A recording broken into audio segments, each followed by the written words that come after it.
مشاهدينا مشاهدي المصرية في كل مكان، أهلا بكم معنا وسهرة فنية جديدة وأبيض وأسود. الفنان محسن سرحان.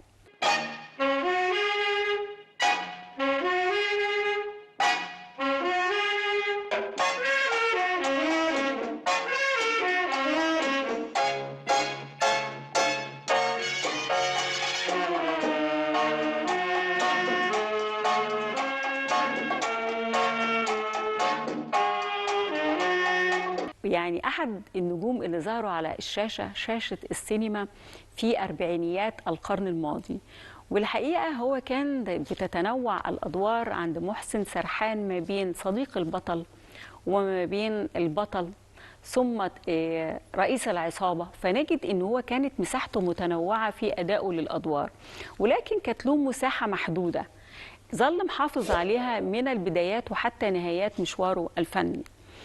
خلال هذه السنوات تنوعت أدوار محسن سرحان، ولكن ماذا عن البدايات؟ البدايات أنه هو عشق التمثيل في سن صغير، وهو من مواليد محافظة بورسعيد، وعمل دراسات حرة أو قام بدراسات حرة في فنون السينما والمسرح، ثم التحق بفرقة المسرح وهي الفرقة القومية، ومنها التمثيل بدأ مشواره التمثيل في الأربعينيات من القرن الماضي. يعني لازم نشير أن الفنان محسن سرحان اتولد عام 1914 ورحل عن دنيانا عام 1993. فلما بقول ان هو بدأ يظهر كوجه سينمائي في الأربعينيات تقريبا، احنا بنتكلم على شاب في أواخر العشرينيات من عمره أو عنده في الثلاثين. وهنا المنطقة دي أو المساحة دي ظهوره كوجه جديد خلاه يتعلم إن هو يقبل بكثير من الأدوار. ممكن تكون المساحة صغيرة زي صديق البطل مثلا، أو إن هو يكون قايم بدور هامشي، ثم يأتي الحبيب والفيلن، ثم بعد ذلك رئيس العصابة.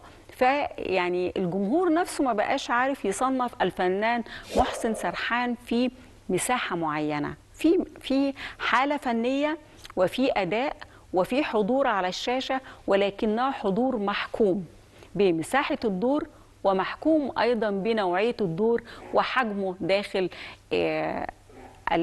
أحداث الفيلم.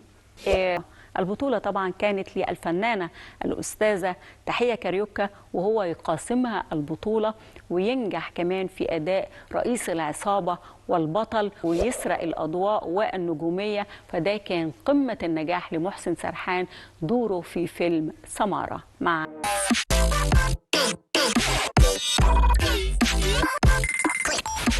هي شخصية الفنان محسن سرحان في فيلم سمارة اللي احنا شفنا جزء منه ده من شوية، أو شفنا الصورة اللي بتجمعه مع الفنانة تحية كاريوكا. الحقيقة ده كان قمة التألق لمحسن سرحان.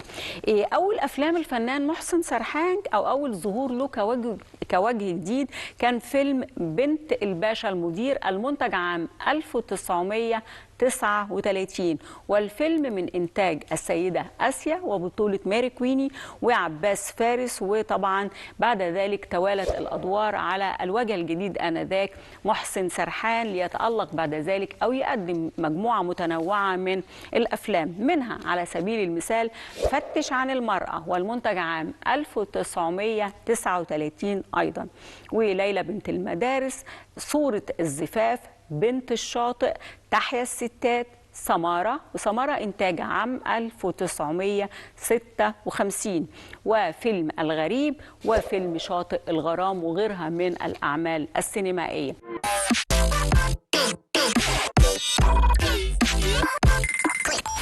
ثم يأتي بعد ذلك ظهور مختلف للفنان الراحل محسن سرحان في الدراما التلفزيونية، فيدخل عالم الفيديو كنجم، ويبقى له أدوار مشهود لها بالنجاح والتواجد القوي، زي دوره في مسلسل محمد رسول الله، دوره في مسلسل ألف ليلة وليلة، القضاء في الإسلام، الإمام مالك، والمسلسلات الدينية على وجه الخصوص كان الحقيقة بينجح فيها في أدائها في المرحلة الأخرى من حياته الفنية الفنان محسن سرحان، لأنه هو كان يجيد اللغة العربية ويجيد النطق باللغة العربية. وطبعا هذه الشخصيات زي دوره في مسلسل الإمام مالك أو محمد رسول الله أو ألف ليلة وليلة، كل النصوص مكتوبة به والسيناريو مكتوب وناطق باللغة العربية الفصحى، وكان هو بيقدم الشخصيات كما ينبغي أن تكون، وده لإتقانه للغة العربية. إذن ما بين البدايات وما بين دخوله لمرحلة الفيديو أو عالم الفيديو بنجد نوع من النضج. هذا النضج نتيجة لتراكم الخبرات والتجارب الفنية والمشوار الفني الطويل للفنان.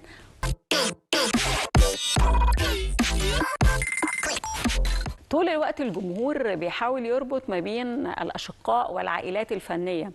الحقيقة في لبس شديد في فكرة لقب سرحان، فطول الوقت كان في لبس ان الفنان محسن سرحان شقيق للفنان شكري سرحان، ولكن تم تصحيح المعلومة في أكثر من حوار وأكثر من موقع إلكتروني بأن الفنان محسن سرحان ليس شقيقا لشكري سرحان، ولكن زي ما الصورة احنا كنا مقدمينها ان الفنان شكري سرحان أشقاء هو الفنان الراحل سامي سرحان وصلاح سرحان، ولكن الفنان محسن سرحان طبعا بعيدا عن هذه العائلة الفنية فهو من فرع تاني خالص أو من عائلة مختلفة، ولكنه تشابه في الأسماء.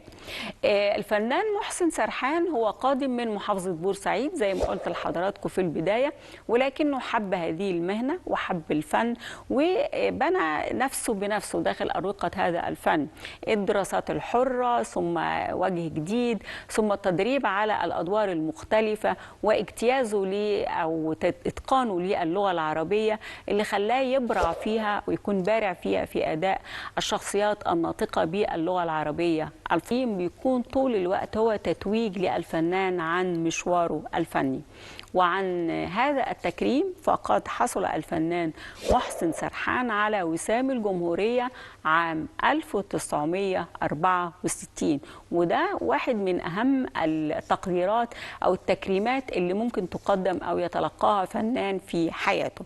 ثم حصل على شهادة التقدير الذهبية من جمعية كتاب ونقاد السينما عام 1983، ثم حصل أيضا على درع التلفزيون المصري عام 1985.